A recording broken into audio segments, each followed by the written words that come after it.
Okay, we're now in public session and we're taking the decision by the CRU in relation to Mayo renewable power application for HECHP plant certificate. I would like to welcome the following representatives from CRU to the meeting: Mr. Paul McGowan, Chairperson, Ms. Aoife McAbilly, Commissioner, Ms. Karen Trant, Director of Energy Networks, Mr. John Melvin, Director of Energy Markets.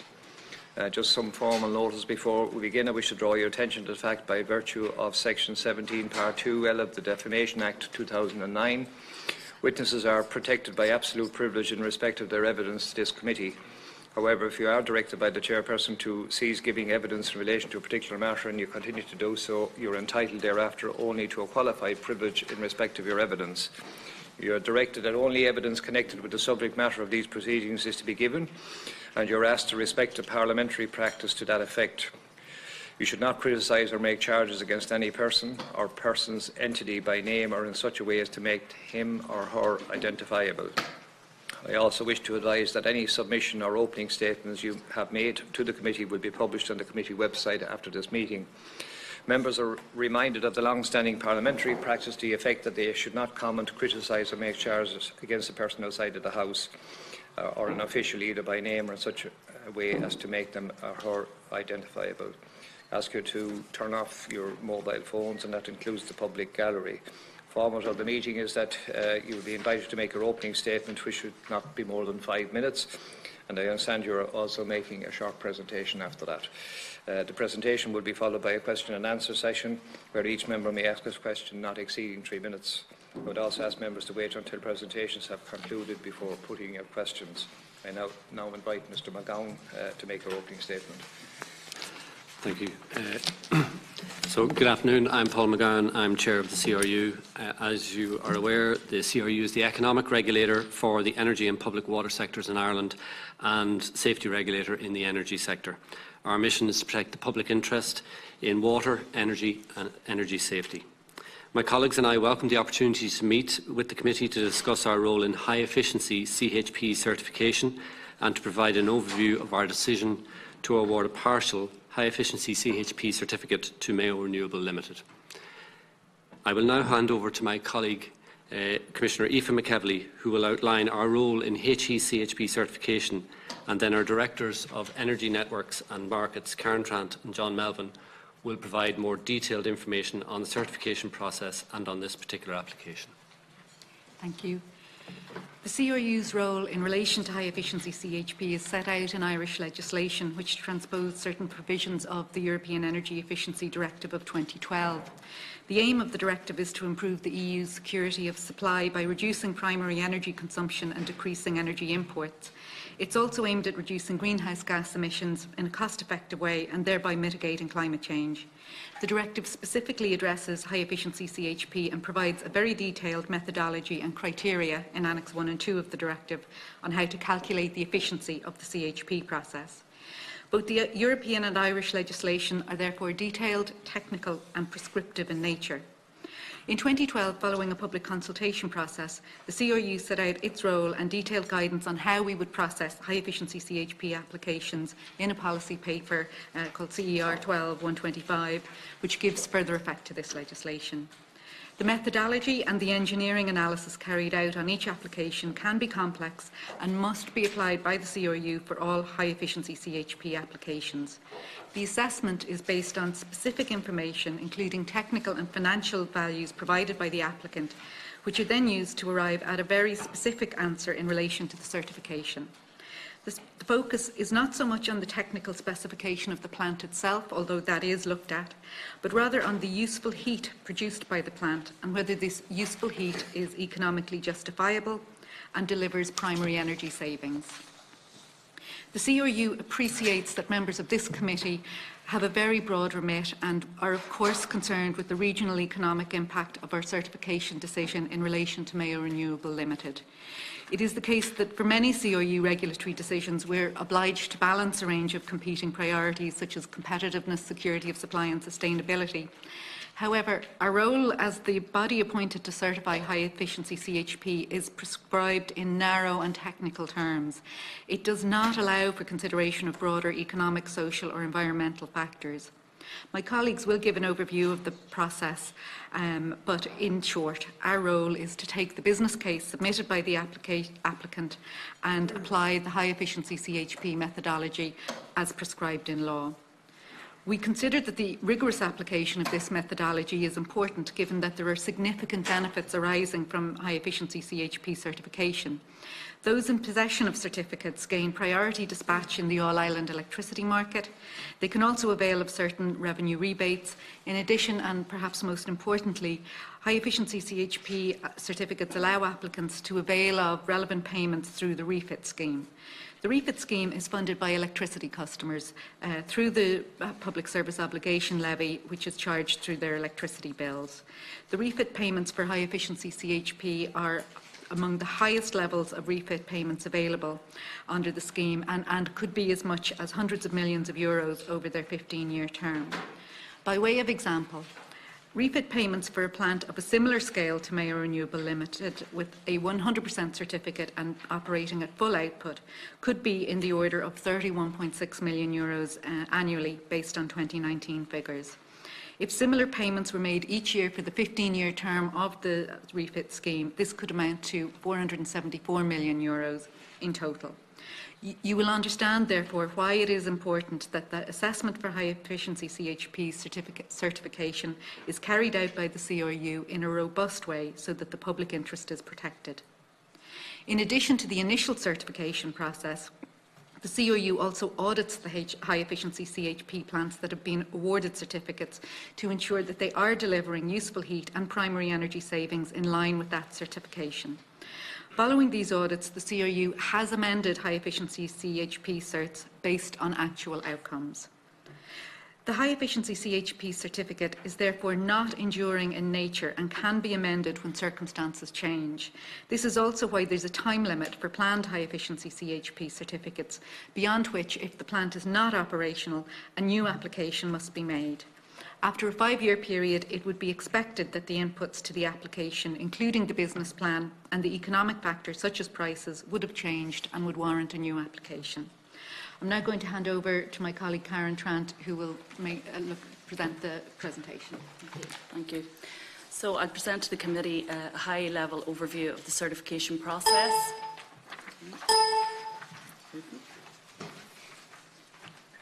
Very high level. Very high level. Nothing. Presentations available to us? Right, okay. Are there copies of the presentations available? It should be on the screens in front of you, and we also have. Yeah. Thank you. Apologies. So the HSE certification process is designed to ensure that the plant meets high efficiency criteria which is set out in legislation. High efficiency CHP is defined on the basis of primary energy savings, and applicants are required to submit all relevant information to substantiate and support their application and to demonstrate qualification as high efficiency CHP. So it's important that the applicant demonstrates that they meet the criteria.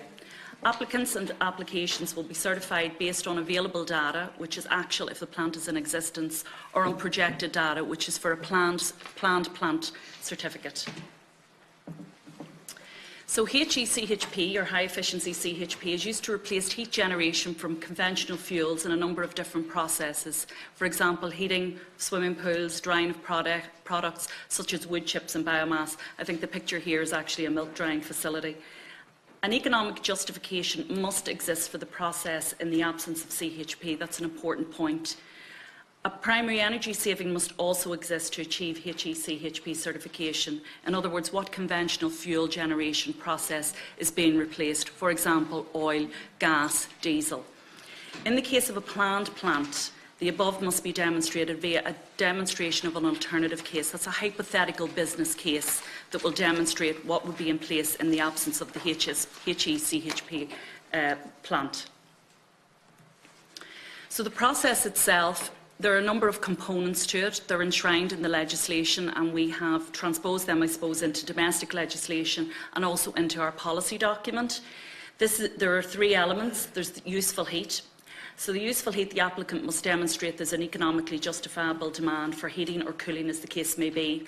And in the case of a new plant, this is demonstrated by providing an alternative case. It must show that the business would be commercially viable in the absence of a CHP unit. Primary energy savings. If the applicant has demonstrated that the demand is a useful heat, then they must demonstrate via the alternative case that there are primary energy savings. These then are, the CHP plant must have a primary energy savings of at least 10% to be certified as HECHP, high efficiency CHP. The CRU then uses a lot of technical data, which is quite granular, to assess the technical data. We then move on. This is used to determine the level of subsidy that can be awarded. We then look at the overall efficiency, and there are different thresholds to demonstrate overall efficiency. In this case, in relation to Mayo Renewable Limited, the threshold must exceed 80% if they are to receive a 100% HECHP certificate. If the overall efficiency is below 80%, then the amount of electrical output eligible for the HECHP certification is determined on the basis of a power to heat ratio. If that's not available, if it's not actual, there is a default ratio that's used within the legislation, and that's what would have been used in the case of Mayo Renewable Limited. So in terms of the actual certification process, we assess all applications on their own merits. It's a matter for the applicant to demonstrate through the data they provide to the CRU that the plant qualifies for HECHP. We assess all the documentation and information that we receive. All planned certificates are issued for 5 years and are valid for 5 years. If the plant does not become operational in that period, the certificate expires and a new application must be complete. Unlike planning applications, we don't have a mechanism whereby we extend the certificate. Once the plant becomes operational, and this is an important point, 14 months after that date, an audit is carried out and the actual outputs from the plant are assessed. For a small number of existing plants, the CRU has changed the level of certification or issued no certification based on changes in the actual performance data of the plant when audited. So since 2012, we have issued CRU has issued 113 high-efficiency CHP certificates. 79 of these have been for existing plant, 34 have been for planned plant, and of the planned plant, 20% were for partial certificates. No planned plant has become operational or provided actual output data. So in relation to the application for Mayo Renewable Limited, I've outlined the timeline here from the application that we received in May. We interacted with Mayo Renewable Limited over the period of June, July, August, and in September 2018 we were ready to issue a decision. However, we spoke to Mayo Renewable Limited at that point in time before the recommendation was made to the Commission for final decision, and they asked for a postponement of that decision so that they could come back with further information, and we agreed to that postponement. In October 2018, we appointed new consultants because our existing tender contract had expired. We brought on board our new consultants, and they again reassessed the application. In October, November, additional information again was submitted by MRL, and then in March 2019, having exhausted that process, the CRU issued a decision. The decision was for a high-efficiency CHP certificate for 18%. So in terms of the Mayo Renewable Limited application, this was a different legal entity than the application that was submitted in 2012, which was submitted by Mayo Renewable Power Limited. Mayo Renewable Limited submitted 3 alternative cases. The first one is the one that we have used to assess the HECHP certificate, and it did not demonstrate that all of the proposed heat export is useful heat.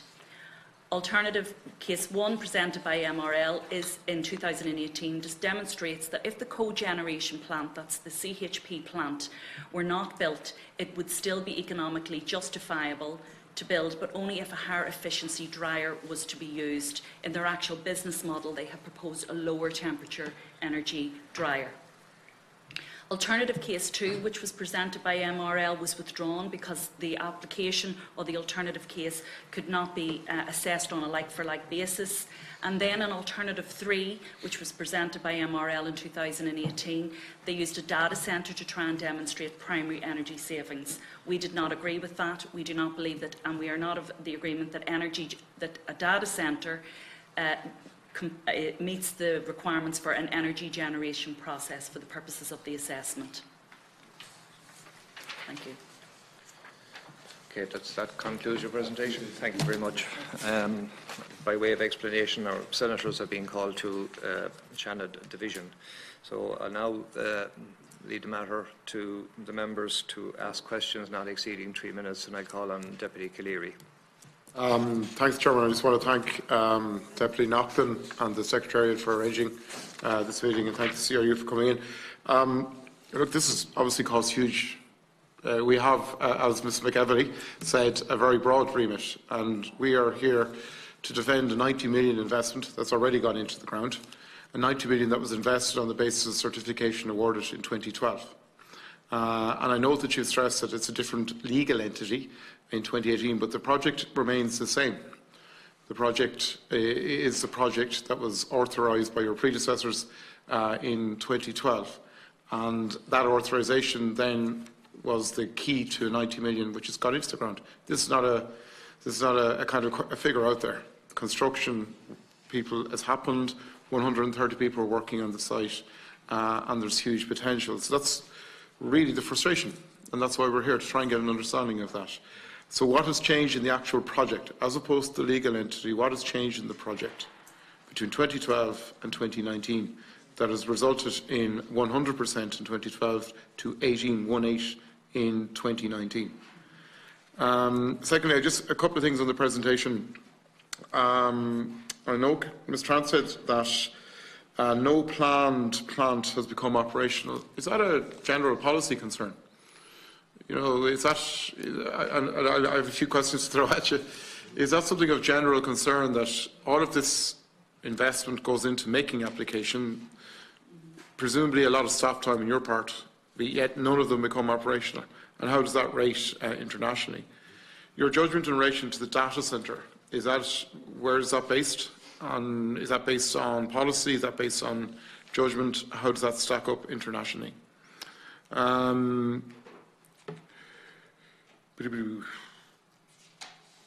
That's just it for the time being, Chairman. I'll come back again. Thank you. Response, please. I'm going to pass over to my colleagues in relation to what has changed in the project since 2012, and then we'll also deal with the other two questions, but I think we'll just take them in the order which they were presented. So essentially it is the same plant that was proposed in 2012 to 2019, and the same, or broadly the same plant, but the same plant can be used in different ways, and one of the key differences between 2012 and 2019 is the cost of the fuel input.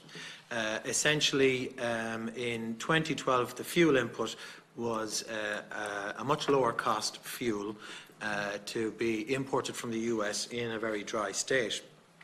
And then the plant was to take wet biomass from Ireland and dry that and sell that in the market in Ireland. And that would be a very valuable product. The appropriately dried wood chips would therefore be a very valuable finished product. In the 2019 or the 2018 application, the same plant was proposed to be used, but using a different fuel input. In the 2018 business plan was essentially to use something like 70% of the dried biomass output of the plant and burn that in the plant itself. And essentially, because that was a very valuable product, the price of the fuel input changed greatly from 2012 to 2019. And in essence, whatever piece of equipment you use, the economic justification will depend upon the cost of your fuel versus the benefit of drying things. And essentially a low-cost fuel in 2012, using the particular machine that they put in, which was a relatively low-efficiency machine, could meet the business case. It could demonstrate that there was a justifiable economic use for the heat in 2012. But in 2018, to use the much more expensive fuel, which was essentially the finished product of the plant, at that higher price, it's not necessarily going to be the case that the same low efficiency machine can justify the heat load. Essentially, what I would say is the same machine used in a different way, and a key difference here is the cost of the fuel input. And what makes economic sense with a low-cost fuel doesn't necessarily make economic sense with a very high-cost fuel. And it's a very technical piece of legislation that we follow, and the very first step is, what is the justification for this heat? And if your fuel is very expensive, you will need a very efficient machine to make it justifiable. And if your fuel is very cheap, as it was in the 2012 application, a low efficiency machine can meet the justification. So I think that's a key difference, and really is one of the key differences. Same machine, very different business case. In terms of no planned plant yet becoming operational, essentially there would be a relatively small number of planned plants. They take a long time to build. These things might take 4, 5, 6 years to build. There are a number of There's one other very large planned plant that is tied up with a gas importation terminal, and there are other elements behind the particular delay in that piece of equipment coming. But it wouldn't be unusual for the planned plant certificate to predate construction or operation by a number of years. And we put a 5-year limit on that. 5 years is a reference figure in the European legislation that that guides this whole process. And certain elements of those plants are tied in with the refit scheme. So there are timelines on the refit scheme that also drive when some of these planned plants might come into commence operations. On the data centre question, essentially, if a data centre is already there and uses electricity, and processing the data creates a lot of heat, it's the byproduct of data centres. If the data centre is there and the heat is used to dry wood chip, then if instead of that the data centre is still there and a HECHP plant is built instead of it, no energy has been saved. Essentially, the data centre is still there doing what it's doing, generating waste heat, and rather than that heat drying the biomass chips, someone is burning biomass elsewhere to dry the biomass chips. And the first two key steps in the European legislation, the first question is there useful heat here? Is there a business case for this heat process? And the second question is, does what you're planning make it more efficient than the alternative? And if the alternative is a data centre, the data centre will use the same energy whether or not the HECHP is there. So in essence, there's no primary energy saving by comparing it with getting heat from a data centre. I might just add, in terms of the planned plant, thank you. We understand that one is about to come into operation fairly soon, so we hope we'll see more of those over time. And just in terms of the data centre as well, it's probably worth adding that our decision on that is also based on the legal definition of the energy generation process, which is in law, and we just couldn't see any case for using electricity in a data centre to be considered energy generation, which is the requirement under the directive and Irish law, as well as the explanation provided by my colleague. Thank you. Just can I ask, John, you're absolutely certain in relation to the change in the fuel makeup and in you're absolutely certain that the fuel input, the fuel makeup, the fuel element of this project has changed? A very different plan from the 2012. So, for example, the EPA licence shows in the publicly available documentation that from the last time it got an EPA licence to this time, there is a different fuel being proposed to be used. And similarly, in our application, the application in 2018 is clear that up to 70% of the finished product will be burned and will be the key fuel for this facility, and that was not the case in the original 2012. The EPA licence was renewed. The Environmental Protection Agency renewed the licence. Surely, if there was a major change in the fuel, they may have had questions? Well, whether or not they had questions, they note that there was a previous IPC licence here, and they note that the fuel to be proposed to be used is different in the new licence than it was in the first licence. They clearly then evaluate whether or not that makes a difference from an emissions viewpoint, and that's their concern in this regard. Just finally, for this one, can I ask, what is the pathway forward here? You know, if we are to save this project, you obviously felt in 2012 that it had national importance. We're here because it has extremely important regional significance in terms of employment, in terms of the environment, in terms of a site that needs to be renewed and regenerated in every possible way. What is the pathway forward here? We do completely appreciate that, and although we can't take that into consideration in our decision making, we are aware of that context. So it is absolutely open to Mayo Renewable Limited to come in with a new application. We certainly, through this process, have tried to engage with them and provide them as much information as we could so that they could understand why the current or the previous application didn't meet the criteria, so that they might be in a position to put in an application that did. I suppose, having said that, it's very important to say that it has to be a realistic application as well. It has to be credible, and most importantly, it has to be an application whereby if we give a certain level of certification, if we go back there after the 14 months, it also has to be credible in terms of them being able to demonstrate that that is really what is the heat use is, so that we can renew the certification on the same basis. We think the worst case scenario here in a way is for a higher certificate to be issued, and then actually a lower certificate to be issued based on the actual data from the plant. So it has to be credible, realistic, and available to audit when we go back in some time. But if they come in with a new application, we will certainly look at that on its merits. Okay, could I now call on Deputy Chambers and then Senator Mulhern, Deputy Chambers. Thank you, Chair, and thank you for your presentation here today, and we appreciate the opportunity to ask these questions. As my colleague has already outlined, this represents significant investment into the west of Ireland and into County Mayo, and a lot of investment has already been outlaid, and a lot of, I suppose, promise on this project, and it was hugely welcomed by the community. So we are very disappointed to see that we are at this stage. I understand the question has already been asked around what changed, you know, besides the name of the entity, what changed in the project? And I take on board, John, what you've said about the fuel composition changing. Did anything else change? Because, Aoife, in your initial statement, you said that the assessment is based on specific information. So when the first application was made, what specific information that was provided in 2012 was not provided in 2019? Or have your processes changed in that intervening period? Thank you. So, yeah, our process has not changed. We published in 2012 a very detailed sort of process as to how we would process the applications.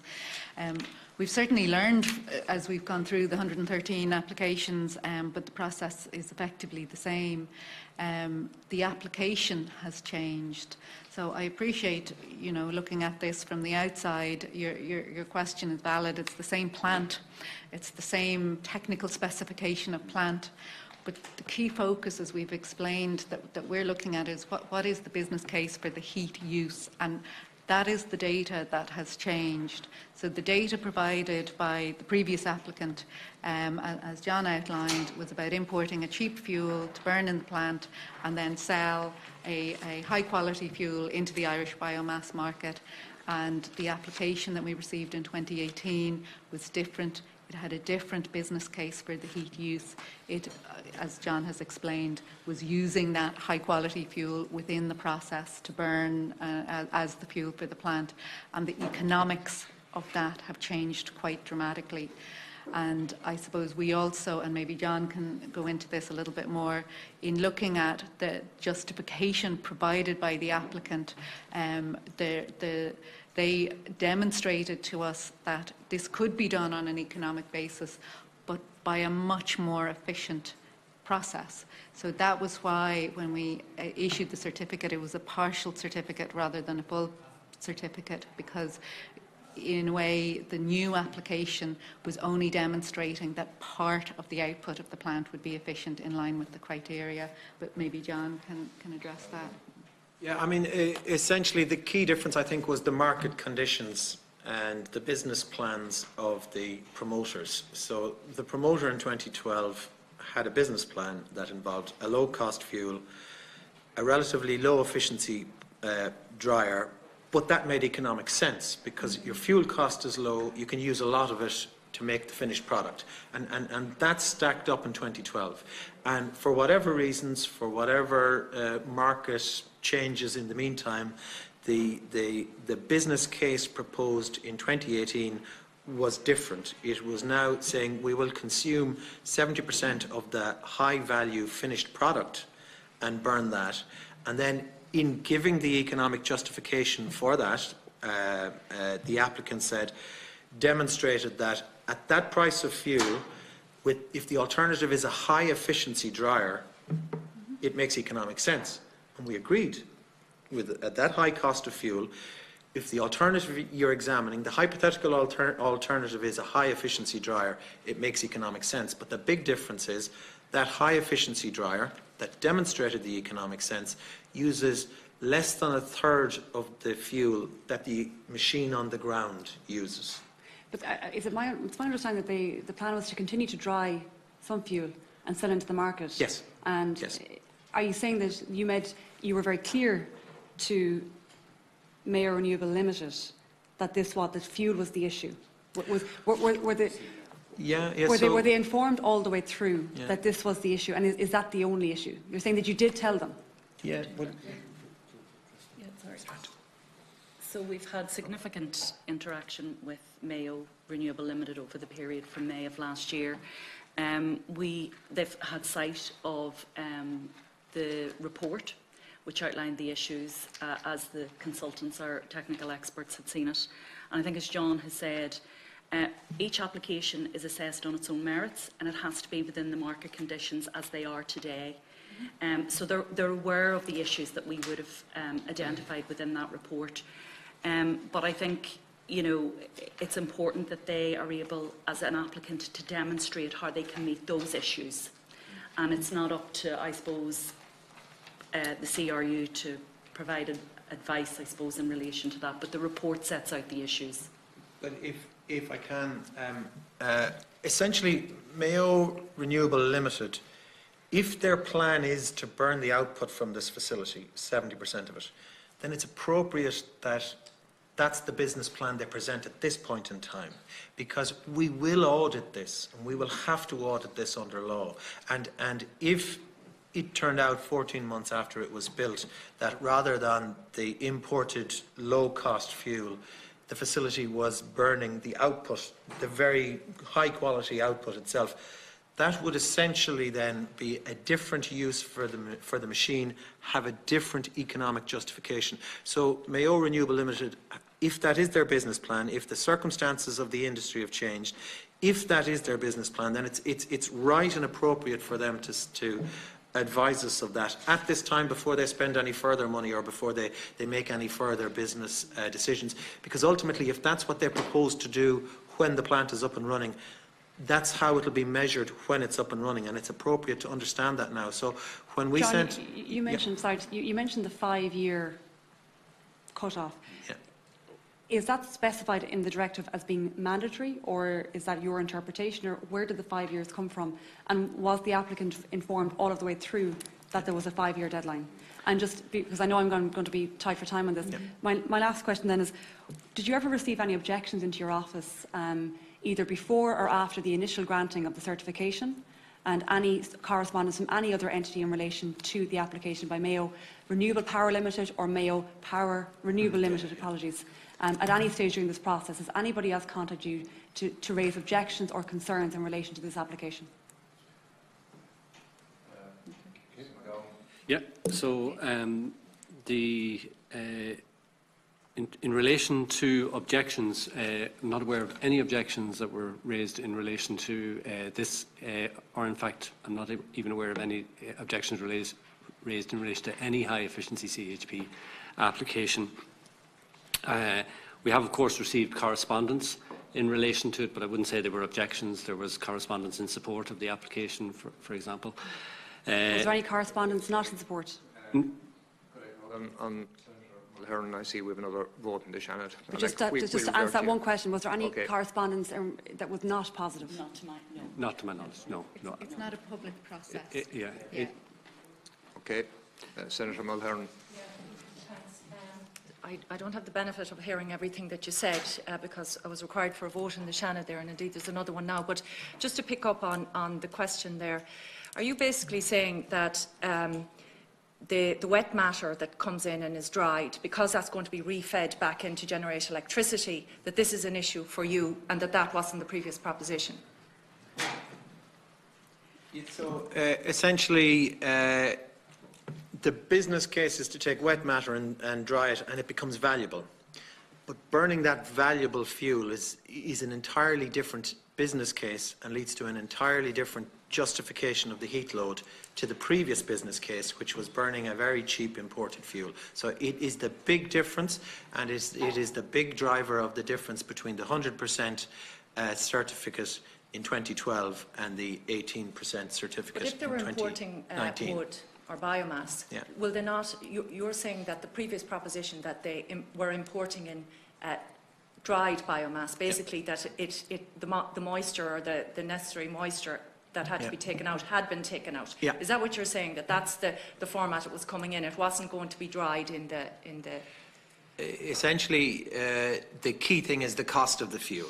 And as I understand from discussions with the applicant in or around that time, the matter was coming from the US, where by law forestry, and this is as described by the applicant, so this is not my area of expertise, but under law in the US, one must clear out the thinnings from the forestry in order to avoid the risk of forest fires.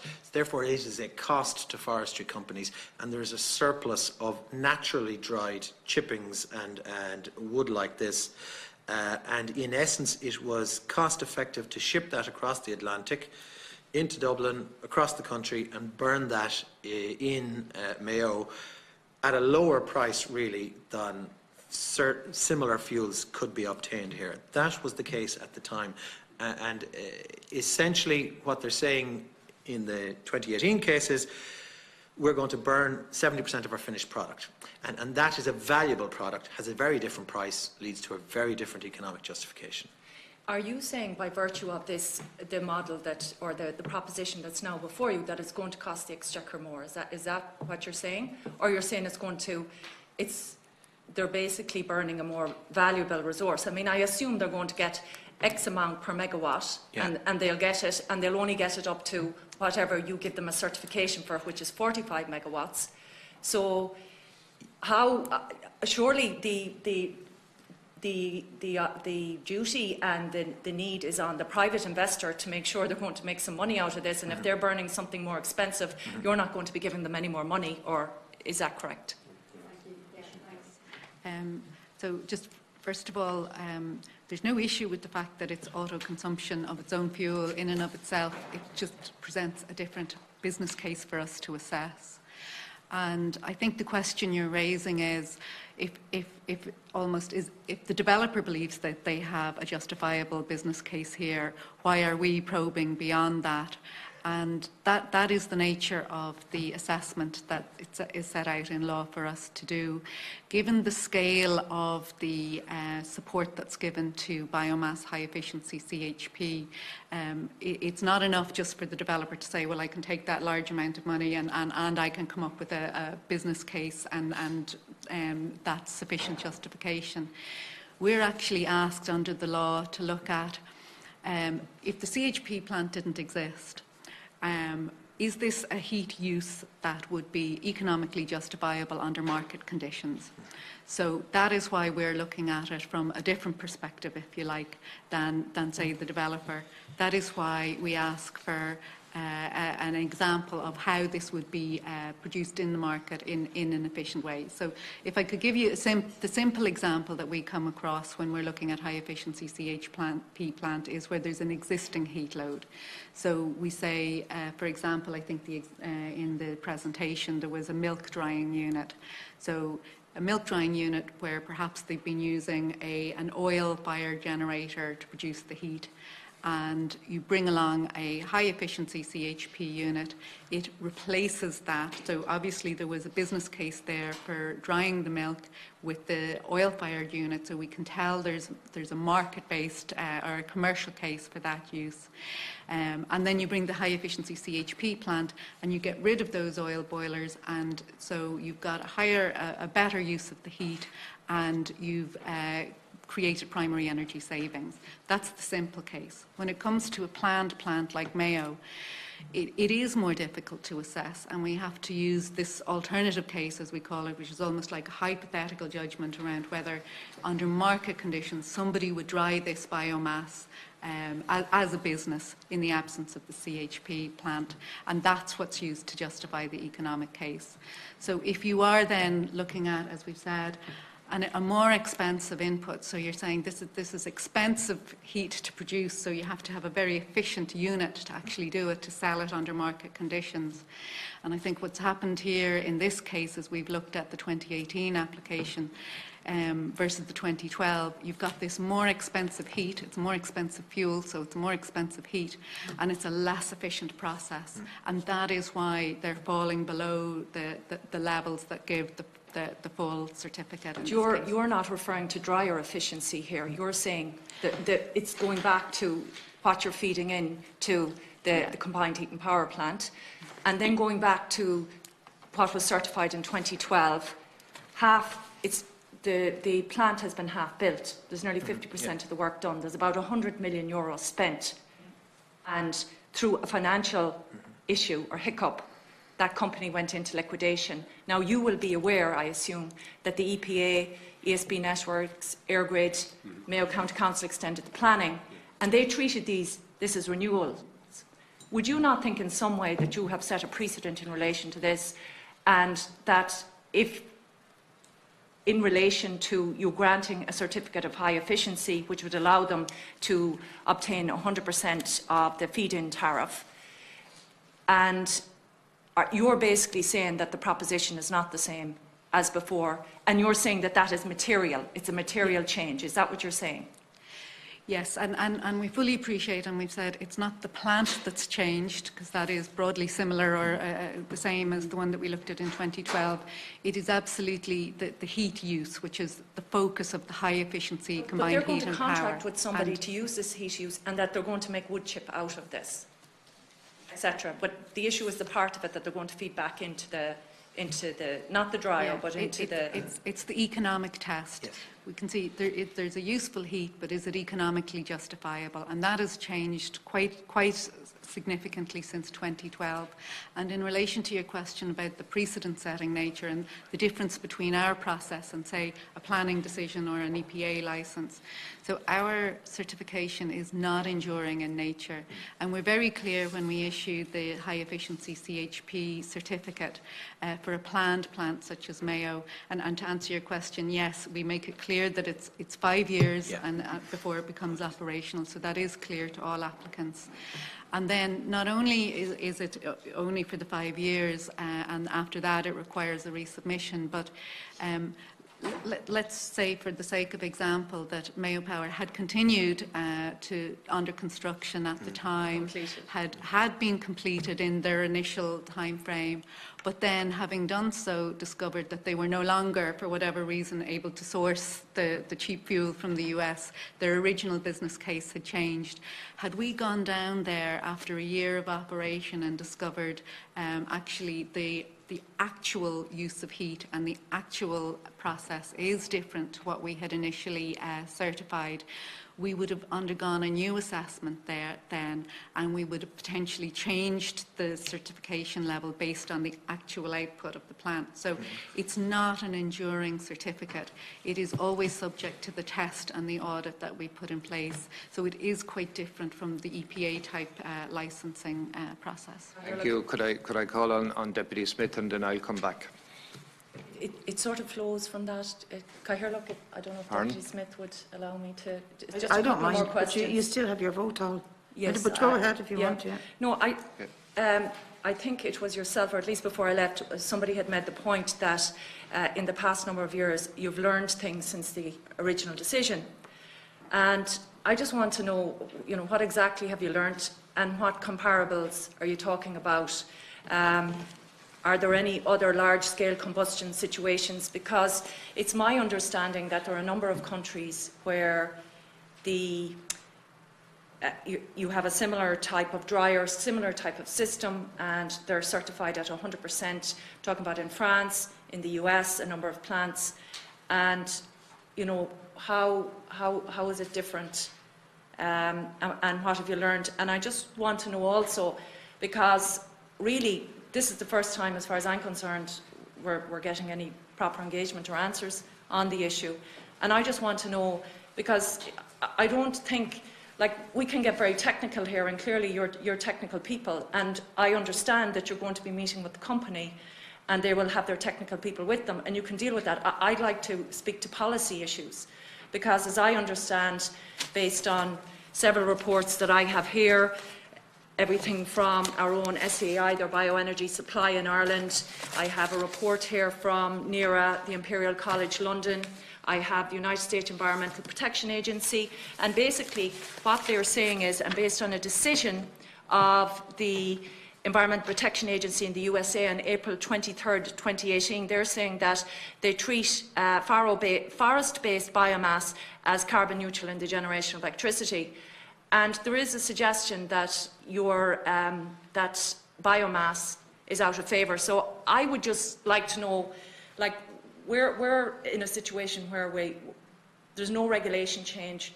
It's pretty much the same proposition. In fact, you talk about a change. I understand that there's going to be a more indigenous biomass supply chain, in that an agreement has been entered into with Bord na Móna. So you're not going to have a big carbon footprint coming across the sea of thinnings from the United States, that there's going to be more sourced locally, and in time that you would see local farmers growing willow. And all of this is part of the mix.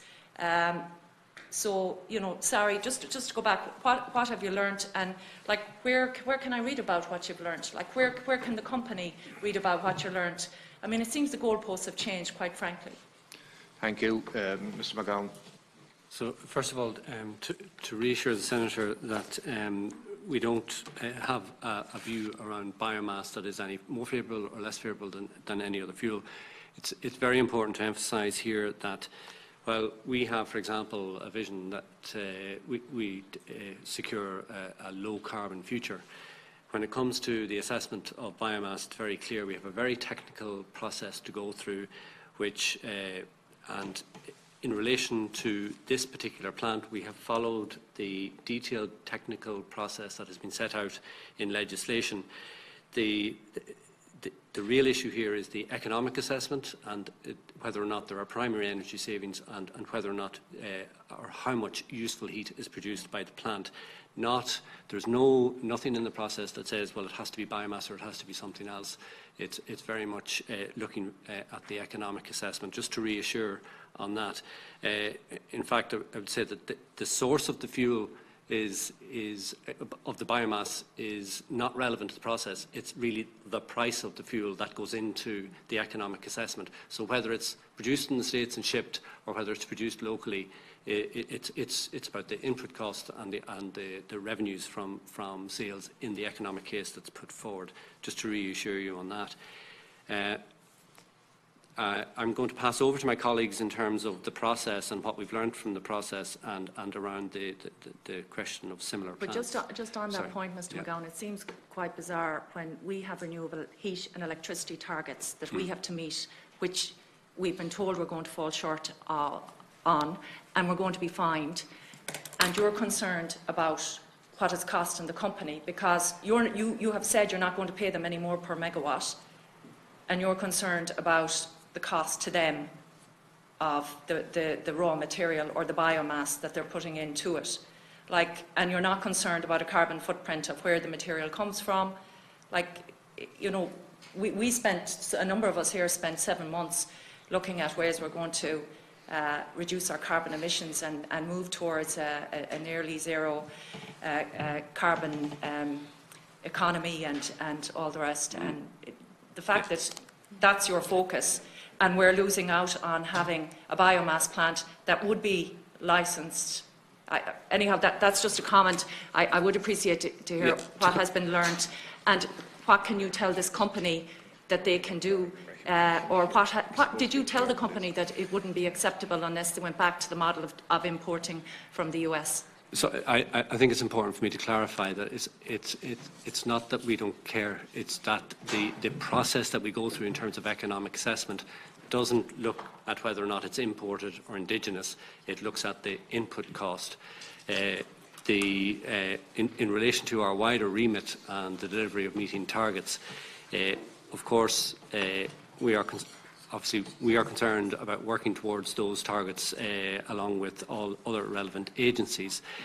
But in relation to the award of a high-efficiency CHP, it is a very valuable certificate to be awarded a full high-efficiency CHP, as we alluded to earlier, in terms of the potential dispatch on the network and potentially access to funds. And therefore, it's very important that anybody who is certified as such is able to achieve the that relevant certification. I'm going to hand over to my colleagues in relation to the point about what we have learned. Yeah, I think it's the case in 2012 when we were looking at this application that it was a very new area for us, and I think one of the big questions we were focused on in terms of the economic assessment at the time was, and given that their business case was to dry biomass and sell it into the biomass market, if you like, a lot of the focus at the time was, could we establish that there was a biomass market, could we establish that there was a market price, and therefore could we establish an economic justification for that use of the heat output. Now, several years later, things have changed quite a lot, so we have a really well-established framework for understanding if somebody is drying wood chips and selling it, you know, what that market is. So we have learned a lot around that. I don't think the process has fundamentally changed, but we have a better framework of understanding and of testing alternative cases, and I think that's, you know, for example, we have better experience of knowing, you know, what an efficient alternative case is and so on.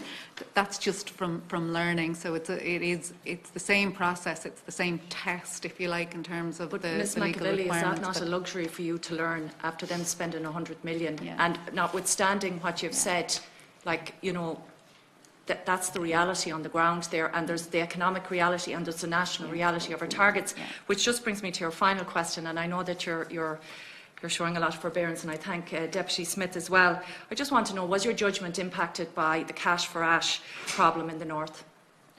So not directly, no, but as I said, and as in the sense that when we said at the outset, and Chair McGowan just said as well, the importance of the rigour of the process is only underlined by issues like cash for ash.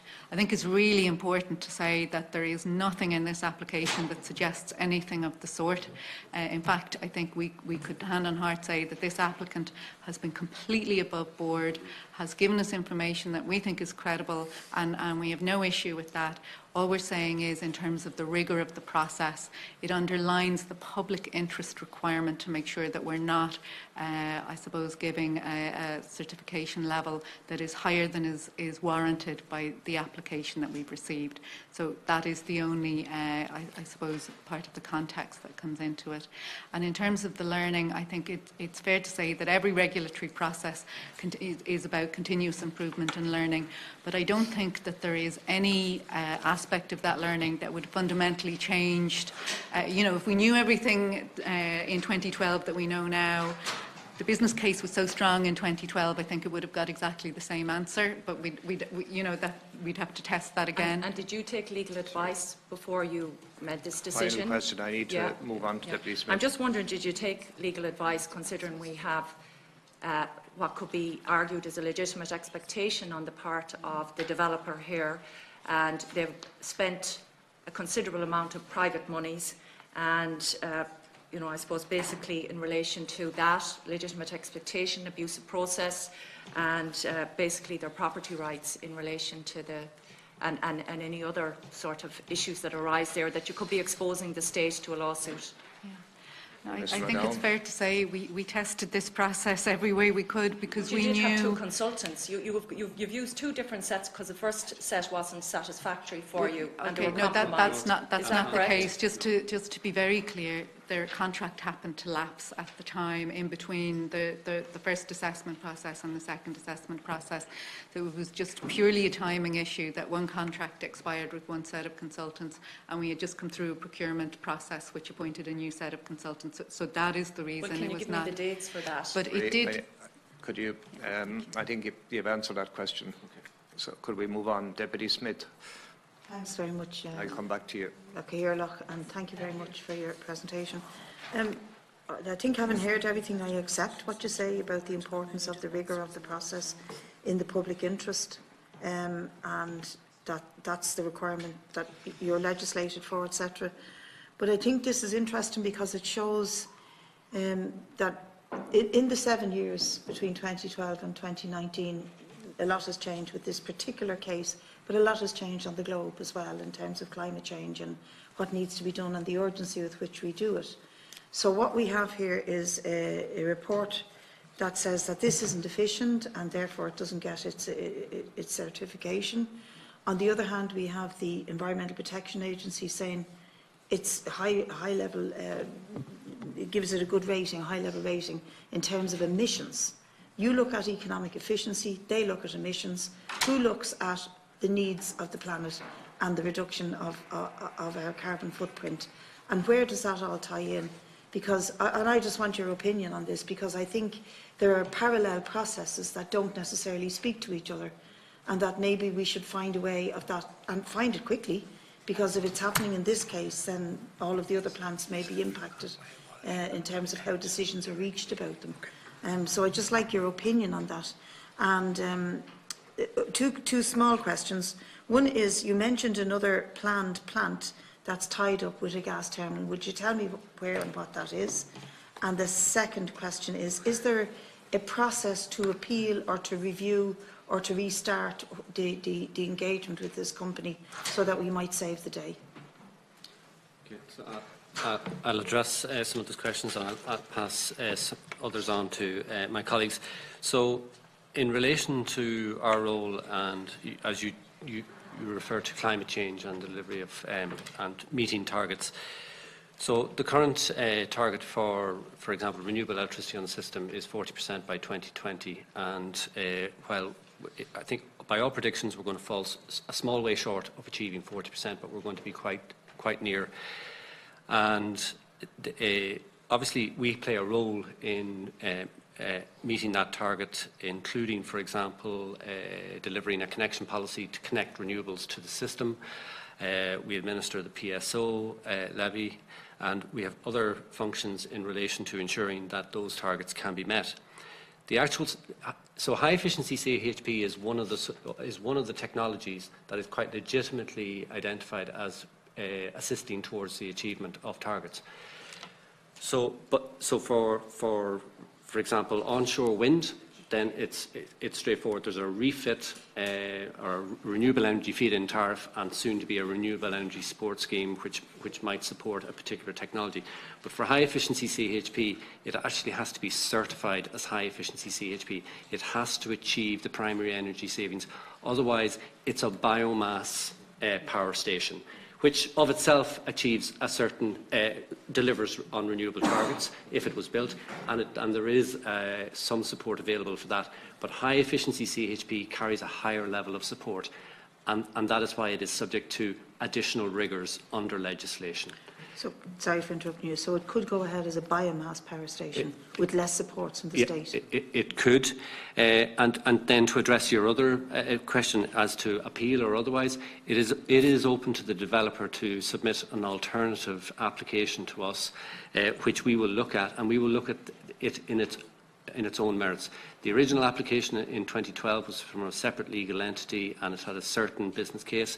The application in 2018 was from a different legal entity with a different business case, but it's quite open to that legal entity to submit another application, and we will look at that on its own merits.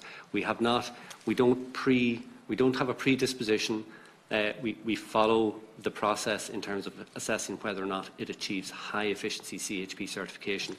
And it's either full or partial, and in this case it was partial, and it got an 18% partial certificate. Which is low.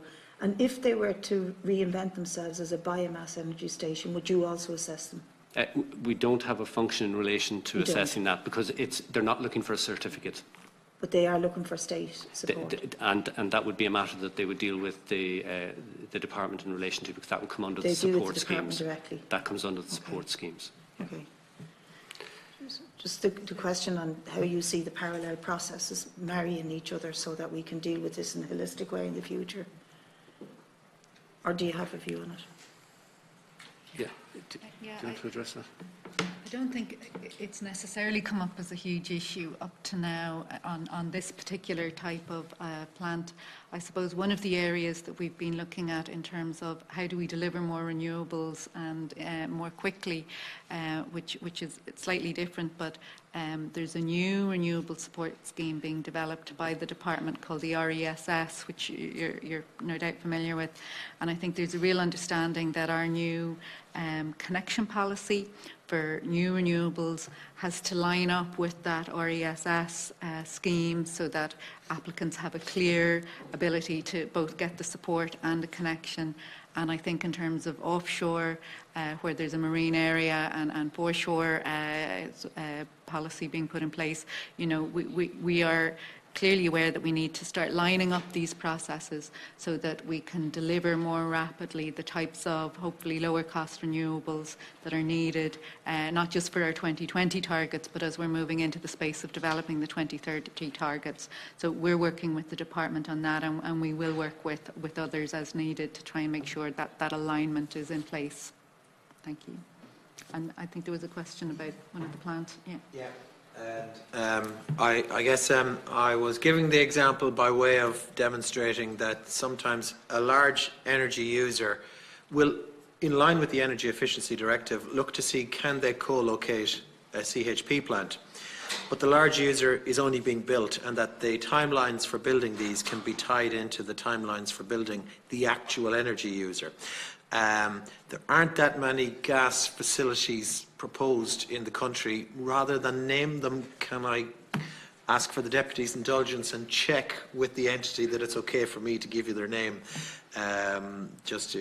We don't... Well, I have dull privilege, don't we? I'm only joking. We will check with them and follow on with yeah. Thank you, Deputy.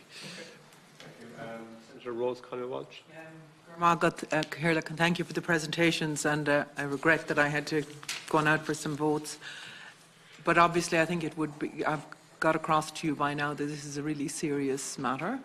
It's a serious matter for the local economy in Mayo, but also for the promoter who has invested 100 million. Could the same thing happen today if somebody was in the same situation? You say the legislative, just maybe confirm this for me, the legislative framework hasn't changed since the original application was made, is that right?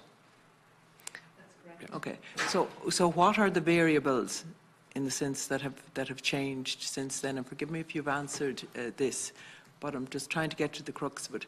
Could it happen that somebody would promote today or somebody would invest today and then find themselves in a number of years' time that wasn't? Because the stark difference between 100% and 18% is very difficult for anyone to understand.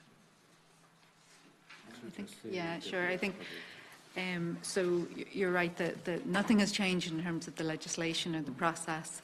The variables that are included in the application include not just the plant and its specification, but the heat use, the alternative cases, and a lot of those variables are financial, so they include prices of inputs, prices of the sale of the product, cost of capital. There's a lot of different variables that are not just related to the plant itself, they're more related to the business case for the heat use, and that is the key element that changed from 2012 to 2018. But that would be the cost to the promoter, is it? It's the economic test that's applied to whether the heat use is economically justifiable. And we are very clear that the certificates are not an enduring certificate. So if it's issued as a full, it could be reduced to a partial at a later point, or if it's a partial and actually they start using the heat in an alternative fashion and they can demonstrate that they meet the criteria for a full, that can change too.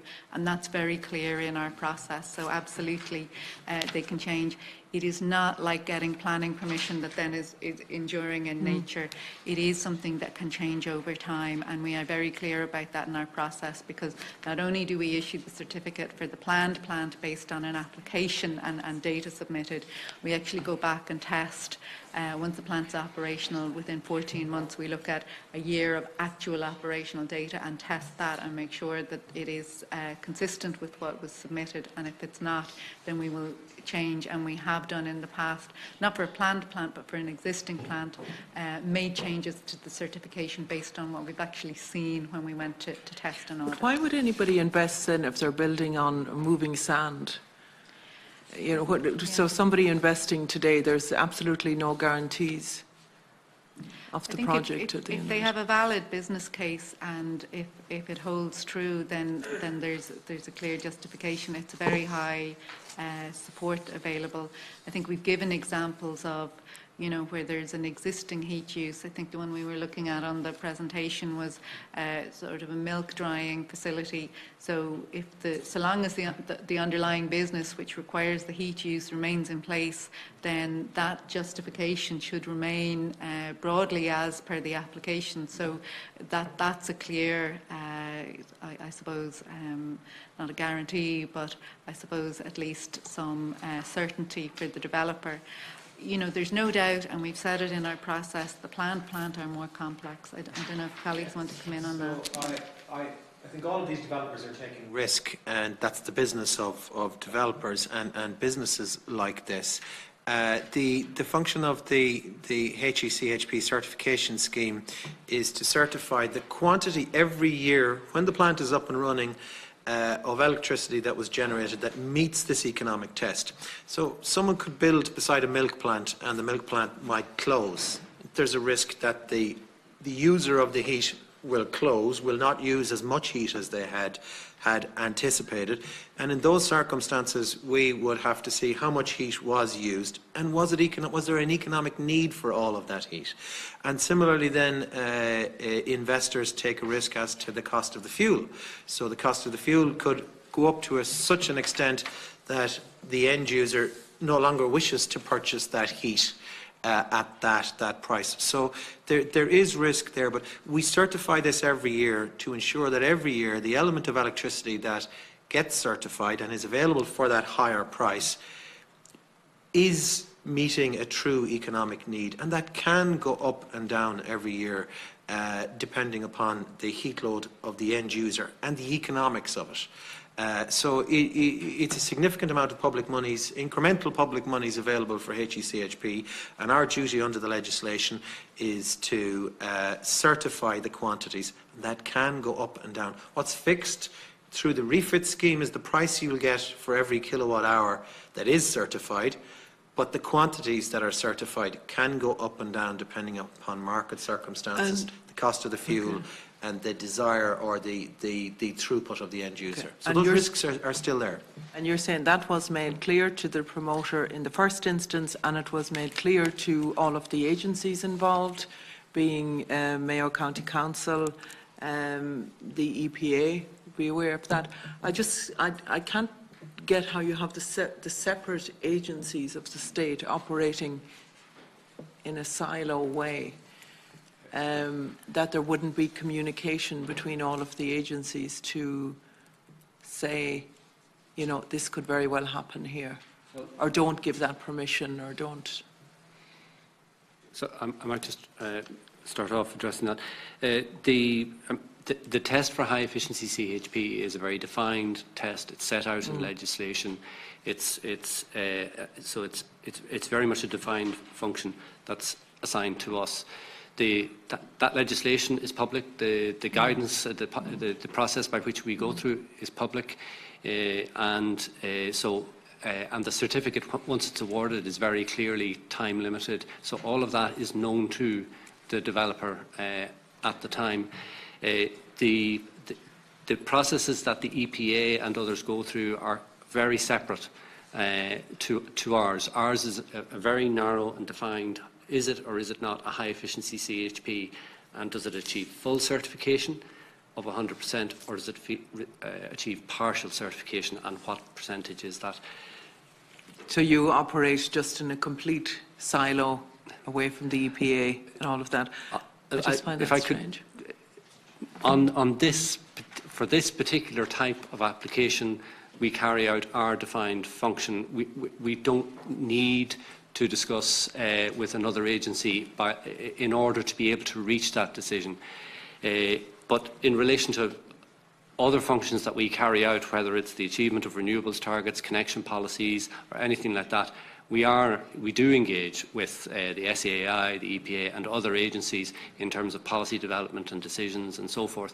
But on this narrow technical assessment, there is no requirement for there to be any dialogue with other agencies. It's not that we refuse to do it, it's just it's not required. It's not Have you found yourself in this situation before, where a promoter has invested 100 million and there's a half-built plant and you've had to say, no, the rating has been reduced?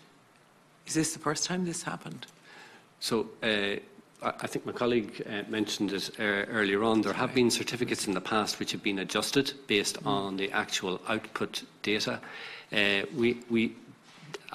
as I pointed out earlier on, of the planned plant certificates that have been issued, the first one is due to come on stream in the very near future. Okay. Just in terms of the alternative applications that would be considered now, how long would that process take? Is it a matter of starting a whole new application again? Or because the promoter has gone this far down the road, is there a fast-tracking mechanism? So, just in relation to our process, we set out in our policy document that, particularly for planned applications, which can be complex in nature, can take up to 6 months or longer. I suppose it's fair to say that we've become pretty familiar with this particular application and the inputs for it. We treat all applications equally, and I think it would be unfair if we prioritised a particular application over another. However, as I say, we've become familiar with this particular application, and if Mayo Renewable Limited feel they want to submit another application, we will certainly review that. Yeah, because I think it's very unfair to Mayo. I mean, you can see there's deep shock in the community in Mayo, with the farming section from North Mayo, where I live myself, where we have a lot of deprivation, unemployment. There was an expectation from the community as well as an expectation from the promoter here. And I would really ask, finally, that you would do anything that you can within your remit to make this project happen, to fulfil those expectations in terms of employment. Thank you. I will move forward to the next questioner, Derek Neary. Just a couple of things just to clarify. In relation to fuel, you're putting a big emphasis on what you say is a change in fuel. When was that communicated, your concerns around fuel? When was that communicated to the promoters, or how was it communicated? Had you any discussions with them around the fuel inputs and what you define as a change?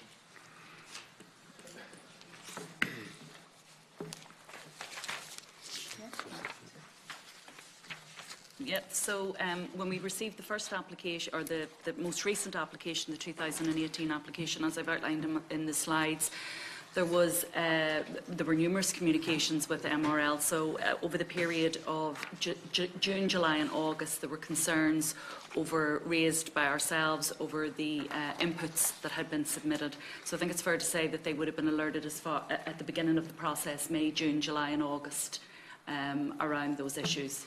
And just in relation to the judgment on fuel, that's your judgment as opposed to the promoter's judgment. Your judgment is that it has changed. Did the promoter differ from your judgment?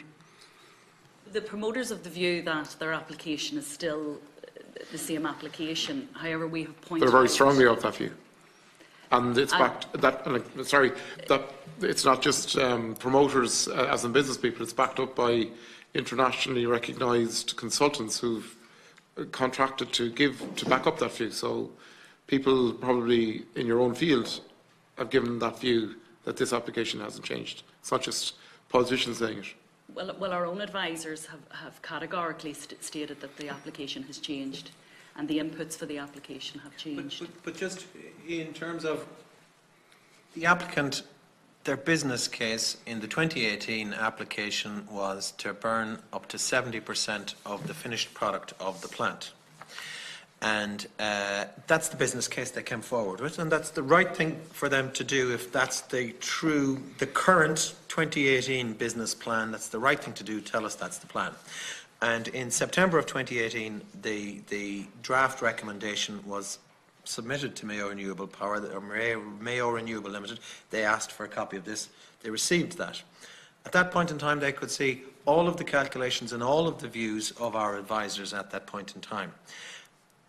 And they asked us to delay the decision-making process. Mm-hmm.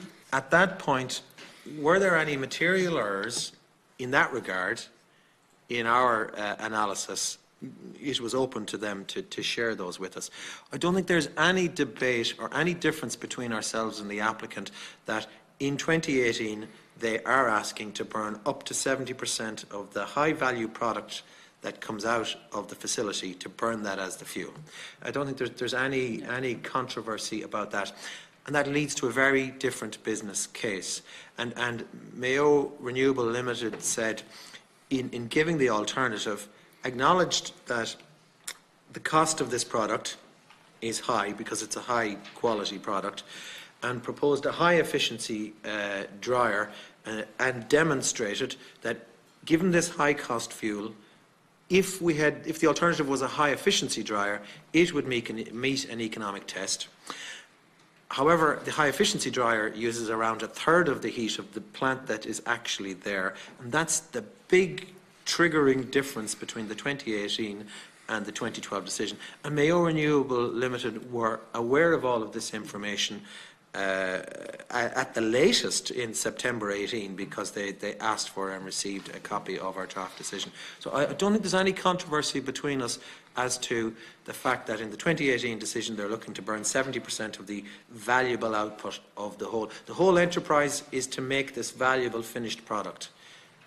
And there's no controversy that in 2018 they seek to burn up to 70% of that. That's a really big change, and that's the key differentiator. I don't want to burst your bubble, but I can assure you that there is quite a lot of controversy on the fuel as we speak. Okay. Secondly, if this decision was made in France or any other EU member state, would it be different?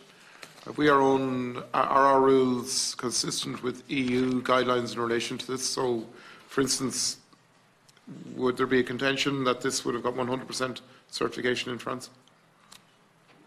Yep, sorry. My understanding is that we've transposed effectively the Energy Efficiency Directive into national domestic legislation, and we've taken our own policy and based it on that. If there are differences, then there must be differences with the Energy Efficiency Directive. Just again to confirm, I think Ms McGavry, you were saying that there's been changes since 2012, changes in the assessment process. Did those changes happen subsequent to the 2012 decision in relation to Mayo Power, or did the 2012 decision happen in the context of those changes?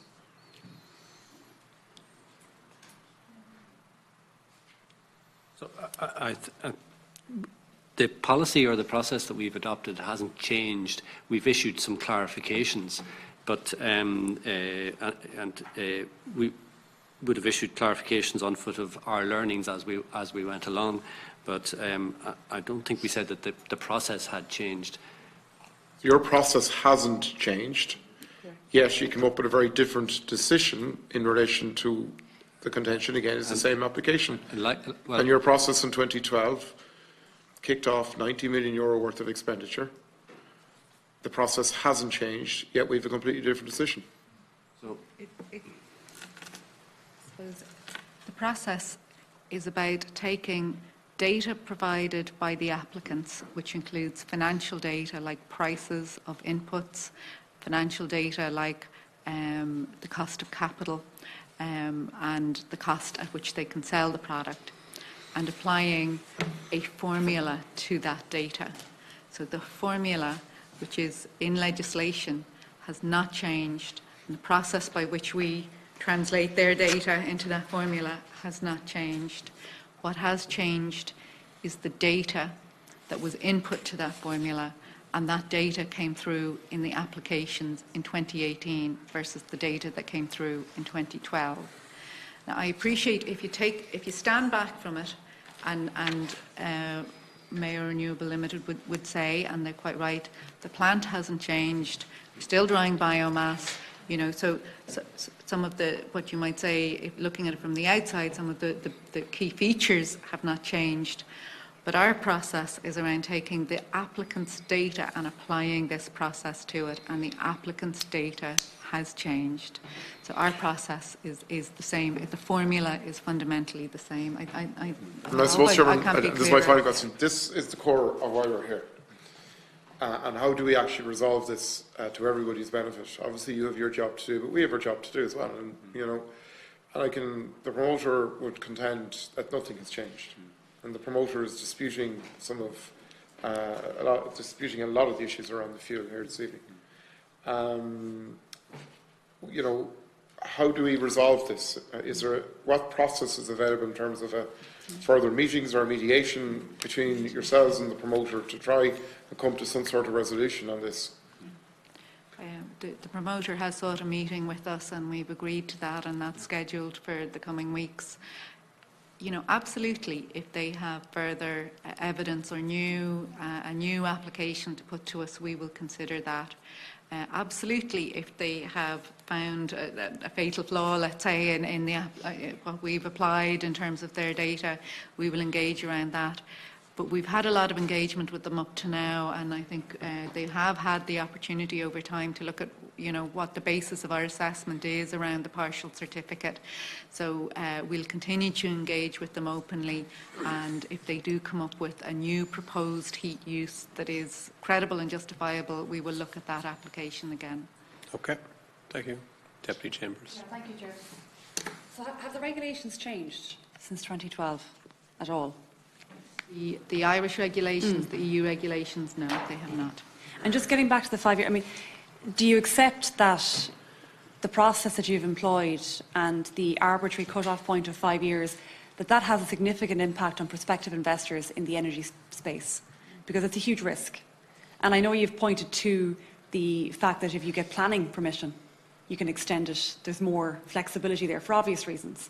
And that you're not bound by those same, I suppose, flexibility requirements. But that's clearly a problem. Like, there's €90 million gone into this. We can't just say, sorry, that, you know, time's up. That can't be the environment. That can't be the investment and regulatory environment that we expect these types of businesses to operate in. We're supposed to be moving towards cleaner energy. We want to encourage this type of investment. And we have what appears to be an extremely hostile environment to this type of investment. I can't understand how, I mean, either the process was already broken or now it's broken. Because we can't sit back and just accept that this is just the way that it is. Like, do other European member states, have they transposed the directive to the extent that they have the 5-year cut-off, and if anything happens, no matter what happens at your business, you know, some bump in the road, unforeseen bump in the road, that just means, sorry, your investment is just lost. And that's the risk that we are putting on you as a prospective investor. Because if we're trying to encourage these types of businesses, I think this particular example will do a lot to discourage these types of businesses. I certainly would think twice about it. And I think we have to find a way to get through this, because I think, a reliance was placed rightly or wrongly on. I think that the idea that simply because the fuel competition changes, that the fuel becomes slightly more expensive, that means you go from 100% to 18. That can't be right, because it seems wrong. And I think there's an onus on you as a state entity to provide certainty for investors, to businesses and people that invest in these companies. And the process should yield at least a similar outcome, given that pretty much all of the key factors are the same. Okay, all that's changed, perhaps, and there's a dispute on this even alone, all that's changed is the cost of the fuel. That's it. 100% down to 18. We cannot have a regulatory environment that allows that to happen. So I want to know, what do we do to move forward, to save this project, and to try and restore confidence to prospective future investors that this won't happen to them. Because if this is a real risk to any future prospective investor, they're not going to invest in Ireland. And that's a problem for us beyond Mayo Renewable Limited. Okay, thank you. I'm going to hand over to John on one of the points, because I think it's well made. The difference between a full and a partial certificate can be quite significant, and we'll address that. Just in terms of the investment climate, look, your point is well made. We can certainly look at things like whether the 5 years is sufficient, too long or too short, but it doesn't change the fundamental fact that had Mayo gone ahead and built within the 5-year period and then ended up using if the heat use had changed, the certificate could very easily have changed as well. And that is the reality, that is the requirement of the directive, because we're looking at, is this high efficiency CHP, and it's a continuous assessment on an annual basis in order to ensure that they're only getting the correct amount paid for through the renewable support scheme. And that's not terribly different to, if you use the analogy of a wind farm developer, where at least, obviously 100% of their output is clearly renewable, so we don't have to do that test of the sort of the high efficiency side of it. But their earnings will be based on how good a wind year it was. So, in all markets there are risks that have to be taken on board by the developer, and some of them can be managed, which in the case of HECHP, they might be in a better position to manage their heat output than, say, the wind industry. But that is the nature of I suppose, investment in different renewable sectors. In terms of the difference between the full and the partial, John, maybe you could explain that. Essentially, you're right, there is an enormous difference, can be triggered by relatively small changes in the efficiency of the plant. So on page 4 of the presentation, there's no need to go back to it, but essentially the threshold from the European legislation is that the overall efficiency of the plant must be greater than 80%. And that's written in the European legislation. And if, for example, a plant similar to Mayo Renewable Limited went from 80% to 79%, by virtue of the way the legislation is written, they would go from 100% of the electricity being high efficiency CHP without any further calculation at 80. At 79, for example, the way the legislation is written, they move to in or around 50% of the electricity. The legislation is written in a way that if you beat the efficiency target, you get 100% of the electricity.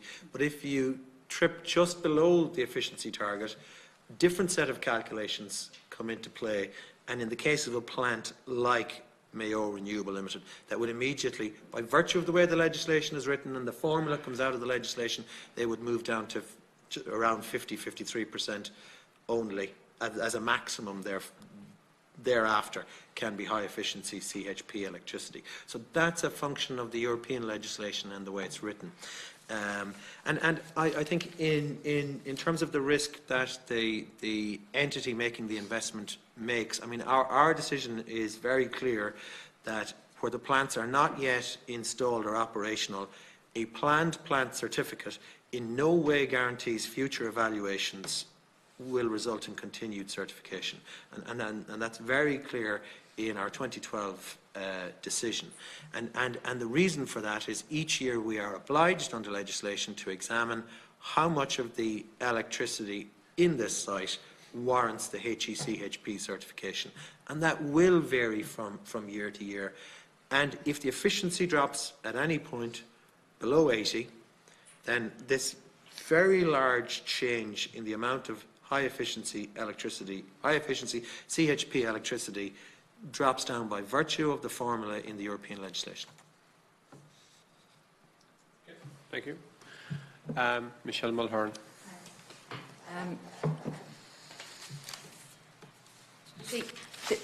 Getting down to basics and further to what has been said, like people, we rely on the private sector because that's the way we have progressed our energy market. We have private generators. We don't want a dominant situation like the ESB has had, and we've moved away from that in both retail and on the wholesale market, and that's progress apparently. But in order to get these private investors, as has been said, you need some sort of certainty. And of course, when you're investing, there's an element of speculation. But there's a point at which we know people get turned off and they move in and they invest elsewhere. And we've seen it happen with wind because of issues around transmission. We've seen it. These are realities. Now, the mystery to me is this, that we have consultants of international standing retained on this, and there has been engagement with you. And it seems to me that, you know, aside from the complexities that you've described and the methodology you have to apply, that it is all a bit of a mystery and that they're taking a bit of a punt, because it would seem to me, and my most experience would be in the planning process. Like, for instance, in a planning process with the local authority, you have pre-planning, where you're given clear indications of how certain pieces of legislation or regulation are going to be interpreted. So you might know how to tailor-make your application. But I would feel quite confident that the people you were dealing with are intelligent enough to know that if actually you now are going to be burning 70%, you're going to be generating electricity from 70% of what you've dried, and that's not efficient use as far as we're concerned, but that what you had proposed previously, which is bringing wood thinnings across the Atlantic Ocean, is a more viable prospect, which to the general public and to myself and maybe to a few here sounds mad, that they could have modified it. And it seems that when a documentation I have seen that you issued doesn't actually give a condition on the bottom or a reason for a refusal, like I've seen with Dunbore Planola, etc., saying, well, actually 70% of the dried matter is going in to generate electricity. This is not efficient according to the economic justification, blah, blah, blah. And no, there's nothing like that. And I think there's a serious problem here, because I don't think that any of us here need to be technical people. Yes, we you know, can try to have an appreciation of what you're doing, but we're not going to be stepping into your shoes. But I think this is way too obscure to be healthy and democratic, the way this is going on, and for people who want to speculate and invest, which we're asking them to do, both for the job creation and the local economic benefits which have been described, but also to help us reach our targets. And you have people that have spent a year, and I will tell you, we've had lots of complaints, and I'm sure my colleagues will say the same, of not getting the feedback. So now they get a decision that everybody's surprised about. We are getting some more light shed on the situation here. I would not consider it satisfactory. And I think what you have done here leaves an awful lot to be desired. And it would be grand if we were talking about an application that hadn't been half built, or a project that hadn't been half built, but it has been. And you're on a learning curve. You've basically said in the past number of years.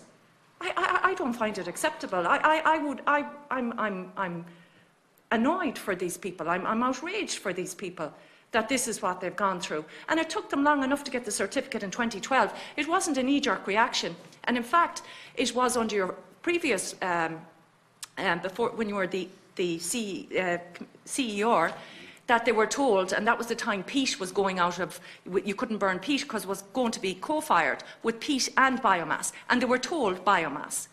So, you know, they've been proceeding, and to think that they're here now and that you couldn't have communicated with them to tell them that actually this is actually never going anywhere. Well, I'll tell you, if local authorities, and we have enough problems in our planning systems, or if An Bord Pleanála was operating that way, because even there's provision in Bord Pleanála to tic-tac on strategic planning applications, because that's the reality, that you're teasing out issues. My information, and as I say, looking at what you issued, and I saw the document you issued, that doesn't say a reason at the bottom that we're now, because it's all about this.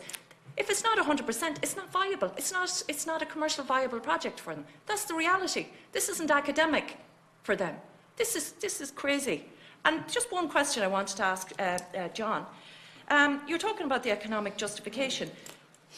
We have heard the case here made for a renewable heat incentive scheme, and we don't have a renewable heat incentive scheme. Are you saying if there was a market there for wood chip or whatever else, or for a district heating system or whatever else, to use this heat, that it would be, that the economic model would be more justifiable than recycling it and burning it within the plant itself to generate the electricity? Is that what you're saying? If there was an end market where there's a demand there, if there's more of a, say there's a big demand in the morning for wood chip, and they could supply that, are you saying that their economic model would be more justifiable? Or if Killala in the morning wanted a district heating system and they were going to take the heat out of there, is that what you're saying?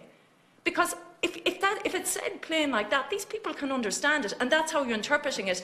And I'm just adding a sort of a caveat to that. You have accepted under question that another European Union country can interpret this directive separately, differently, and yet you won't give them any benefit of the doubt here. I really think that your position is you're on quicksand, whatever about them on quicksand. But you know, as I say, you have the luxury of being in the position you're in, not in the cut and thrust of where these people are at. So I suppose that's a question for John, and you know, the other points that I made about the mystery around the engagement here. It is a hallmark of this, because we don't necessarily want to be dragged into this. For the full year this has been going on, you have had 2 sets of consultants, and the first consultant had been the due process on it for the bank that justified it at 100%. So my understanding is that's why your consultant went, and you know, you can talk about tendering processes all you want, and I'd also like to know, have you not got enough resources to do this assessments yourselves, or is it been, you know, why is it being handed out to consultants? Are you not resourced well enough? Like, there's an awful lot of questions there, and it's very unsatisfactory here. Very, very unsatisfactory. And the final question really is, what are you going to do for these people? Like, if you're going to now tell them, well, if you do X, Y and Z and import your material from the United States, why didn't you say that to them in the middle of this process? Why, if that could be acceptable now when you do your little hocus pocus and come up with a decision as to how this is going to go on, why couldn't you tell them then? Okay. Or is it all such a mystery and no one can invest? Are we going to have no CHP plants of this nature further in the country? Like, I'm a bit mesmerised by all of this, with due respect here, but this is a serious, serious issue, and I think you're getting the message from us here. It's very serious. We have skin in the game here, but there's a national issue here in relation to heat and electricity, and the idea, because it's going to cost them more in the input material, and at the same time we're going to get fined. It doesn't. None of it. It's not making any sense, and we're bringing the material across the Atlantic, and that's okay. Thank you, Senator. Okay, so I'll try and address your concerns. So, CRU does take its statutory functions very seriously. Just to reassure the Senator on that, we have a very defined legislative role to fulfil in relation to the high efficiency CHP. Outside of that, we do work to ensure that Ireland can meet its renewable targets and so forth. But in relation to the certification of high efficiency CHP, it is a very narrow technical analysis based on the submission from the developer. We're honestly not in a situation where we can advise the developer what to say in their application. The economic case has to come from the developer. So that's why we have said, and first of all, we shared our results with the developer in September of last year, and at their request, the team decided to hold off on a decision to allow them to make further submissions.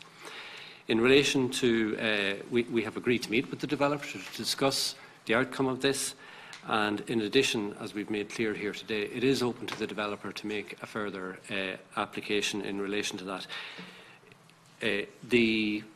And as we have pointed out, while we have other applications ongoing at the moment, I mean, we are familiar with the developer and with the plant. So, I mean, I can give you assurance that we would look to progress any future application in the shortest possible time. In terms of the change of consultants, I just have to reiterate what my colleague said previously. The consultant was out of contract. There was no other reason why the consultant was changed on this particular application. Their contract came to an end. We couldn't use them under procurement any further. Are you aware that they have worked for the bank before on the same project in a due diligence process? I'm not, Senator. I have no knowledge whatsoever of what you've just said. None whatsoever. What I can say is that we had new technical consultants under contract. They carried out the assessment and they came up with the same view in relation to their assessment as the previous consultants had come up with, and it was that basis on which ultimately the decision was made. We use consultants because we've had to date 113 different high-efficiency CHP applications from all sorts of sources. The sort of range of engineering expertise that we would have to keep in-house in order to be able to assess that diversity of technologies wouldn't be a sound resourcing decision from our perspective. So we have a team who work on the applications, but the actual engineering expertise is provided by external experts. So I think I've tried to address the points that you've made there. I don't know whether there's anything else to add. But I think I might just acknowledge for all of the deputies and senators today that we are fully aware of the concerns that you've expressed, and I think we have heard very, very clearly the real concerns in relation to the local impact in the area. And I think it's fair to say, first of all, from the Commission's point of view, it was a very difficult decision to take, even though we were given a very clear piece of advice and it's very black and white in terms of the process. But it was difficult because we knew and we understand, but you'll understand much better, you know, the type of impact that such a decision could have locally. So we fully acknowledge that. And yet we've come in and we have to keep giving these technical explanations, and it's engineering based and it's financial based, and we appreciate how that comes across, but that simply is the nature of the role we've been given, and we're doing it to the best of our ability because the impact from the public interest point of view is so key. And I think I have heard very clearly your sense that there isn't an openness to the process. And actually, that is something we've been considering as we looked at this. We did provide a response in relation to the certification to the applicant, which tried to detail the rationale for the partial certificate. I appreciate to somebody who is not immersed in the technical, financial, economic analysis and the legal basis for this, it might not have been clear, but we hoped it provided some clarity to the applicant, as well as all of the engagement we've gone through. But we have certainly, as we've gone through this process, been considering should we or could we publish more in relation to the applications that we receive, much in the way the EPA does. I think our initial concern had always been, because of the nature of some of the financial information that's given to us, that these would be commercially sensitive and might also have competition issues, but maybe there's a way of redacting that. So I think if it is the feedback from the committee that maybe we should have more openness and transparency around the process, then that's something that we could certainly take on board, because certainly we want to improve if we can on that aspect. I think there was maybe one question or two questions to hand over. Just by way of one clarification, the original consultants, the point that you had raised around a conflict, they had raised that themselves because they had worked with Mayo Renewable Power at the time. So you did know that? There was they raised that conflict. However, we contacted Mayo and we used Mont MacDonald, which are based in the UK, rather than the Irish firm that are here. And Mayo agreed to that, actually. They were fine with that. Sorry, Senator, just to clarify, I was answering, I was not personally aware of that. My Not colleagues level of subsequently detail. clarified that at that level that they had other knowledge. So. I think in terms of additional heat loads, so some of the CHP facilities that we examine can have a cluster of customers and a number of different uses. So some of the applications can locate themselves close to an existing user and be part of a development of a new user, and it is available to developers to do all of the things that you're talking about, that if there is industry located adjacent to the facility that has a use for additional heat, that can increase the efficiency and increase the economic justification for the facility, whether that's district heating, whether that's co-location with other users. All that a developer can do to increase the efficient utilisation of the heat and the economic justification of the heat, all of that would be taken into account as they got new customers, as they increased the use of the heat nearby, or found new users adjacent to themselves.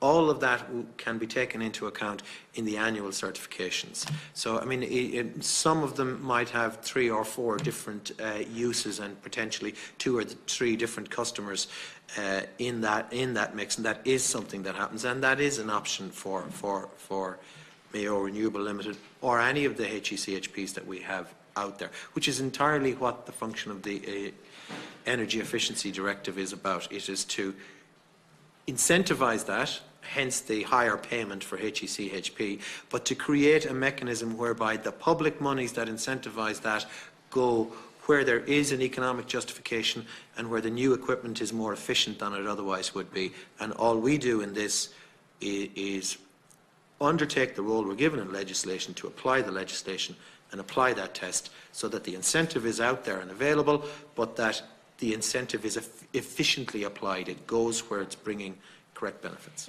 Just because I had asked about the Renewable Heat Incentive Scheme, which is proposed but hasn't come into being. If that created more demand for heat from a facility like this and increased the market, are you saying, well, first of all, obviously, we're subsidising that, but that we're also going to be subsidising the generation? Is that ultimately how it's going to work out? Or, as I asked John, if there's suddenly an increase in the market for wood chip, and that's what they don't use their 70% by burning it, but they sell that wood chip into the market, is that the sort of consideration you're talking about? If Mayo Renewable Limited can find a business case for that, and there's an economic justification for that approach, then that's exactly what we will evaluate.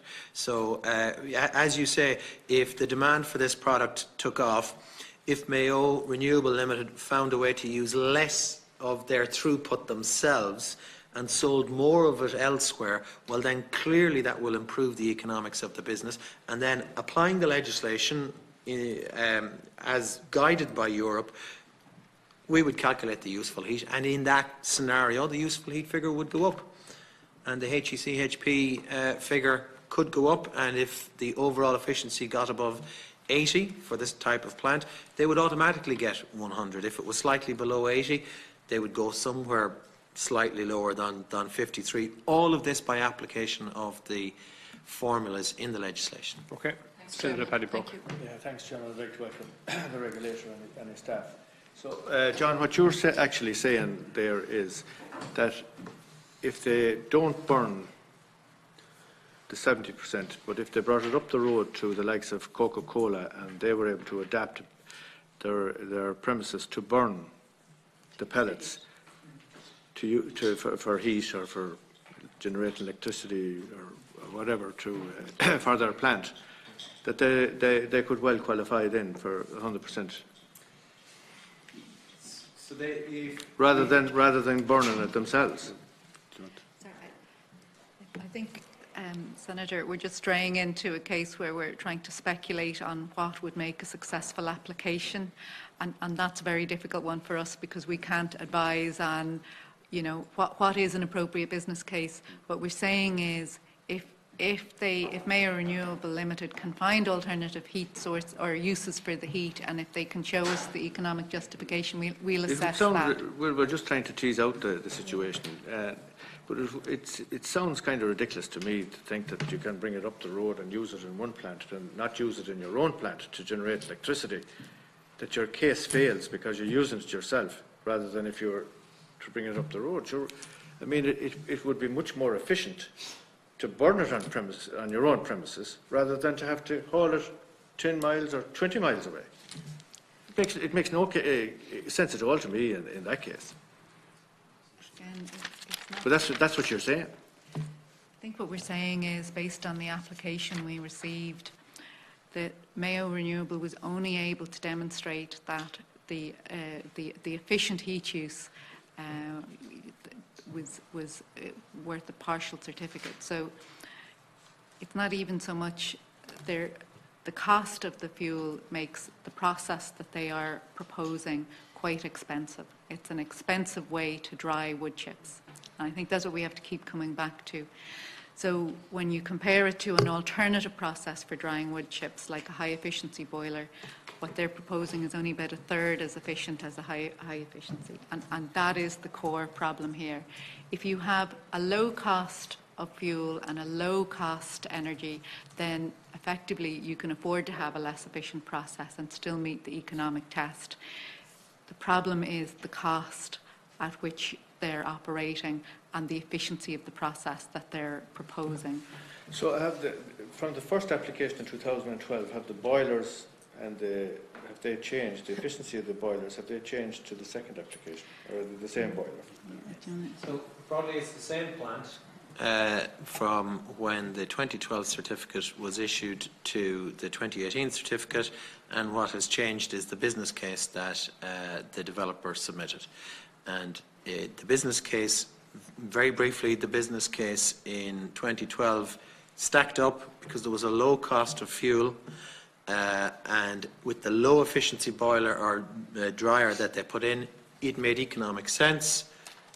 And in the 2018 case, acknowledging that they were going to burn a very expensive fuel, which was their own product, the case that they put forward was, well, burning that expensive fuel in a high efficiency boiler dryer makes economic sense. We agreed with that. However, the justification they gave used about 1/3 of the energy of the actual plant. And this was the case that Mayo Renewable Limited put forward to us. This is the case that we evaluate. We can only evaluate the cases put forward to us. Hence, I think Aoife was suggesting I don't speculate on alternative cases, but we will evaluate any case put forward to us. This made a very big difference between the 2012 case and the 2018 case, and we communicated that when Mayo Renewable Limited asked to see could they see our report. We communicated that to them. They were therefore at that time aware of the difference, and it was for them to propose a different business case if one was tenable for them at the time. In the case of windmills, is it the same tariff that's paid to all windmills, or is there a different tariff?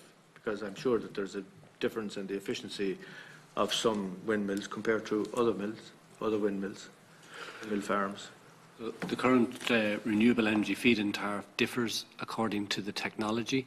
So it's usually based on the output rather than the capability. So while, for example, a wind turbine may have a 5 megawatt capacity, it will only be paid a refit payment based on the megawatt hours that it actually produces. And the subsidy that's provided at the moment to onshore wind is less. It's around 70 odd euro per megawatt hour. Now, I'll confirm that in writing, but it's of that order, whereas the subsidy that would be paid to high efficiency CHP per megawatt hour is in excess of 100 euro. So there's a very considerable difference in the rates that can be paid for different technologies under the current refit scheme. That scheme is now changing, and it's going to become a new scheme, the Renewable Energy Support. But you don't know how efficient they're going to be because the wind mightn't blow. And the developer, as part of their business case, will determine. You're giving them the tariff. No, well, You're giving them the tariff. In the case of this project, we know that the fires are going to burn all day long or all day and all night. But in the windmill situation, you don't know whether the wind is going to blow or not. But you have no problem paying the full tariff. Okay. So to be clear, the Renewable Energy Support Scheme or the current refit is a government scheme, so we don't actually determine that. So just to be absolutely clear that we don't determine what the rates are. In the case of a power generation facility that was, let's say, burning biomass to produce electricity, you're correct, they may well be able to run on a 24/7 basis, but they may also be subject to downtime for maintenance. They may be subject to unexpected outages. So there are risks associated with the operation of a plant, even though you might think it is very predictable. They would never assume that they will achieve 100%. In the case of a wind project, as far as I'm aware, wind developers carry out an awful lot of analysis at their site to determine what they expect the average wind yield to be, and therefore what they can expect in terms of output, and therefore they can work out their economics based on that analysis. They're two very different types of analysis. But both include risks to the developer. What can be done, we'll say, at this stage to resurrect this, which is a very important piece of infrastructure for the country, not alone just in County Mayo, but it's a huge, important piece of infrastructure. And it probably is one of the first ones. More could come on stream if it's successful, and if there are investors to come in behind schemes like this. But you would have to say that from our perspective, from this side of the table here, that every investor would run 40 miles away from what we have heard here today, because you'd have no confidence as an investor or in the system, because you put in an application in 2012 and you're going to get 100%. 2018, 2019, you're going to go bankrupt. Okay. Basically. So I won't try and repeat the responses that my colleagues gave earlier, other than to say that, I mean, as we have pointed out, we've arranged to meet with the developer to discuss the circumstances around their application and the issue of the partial certificate.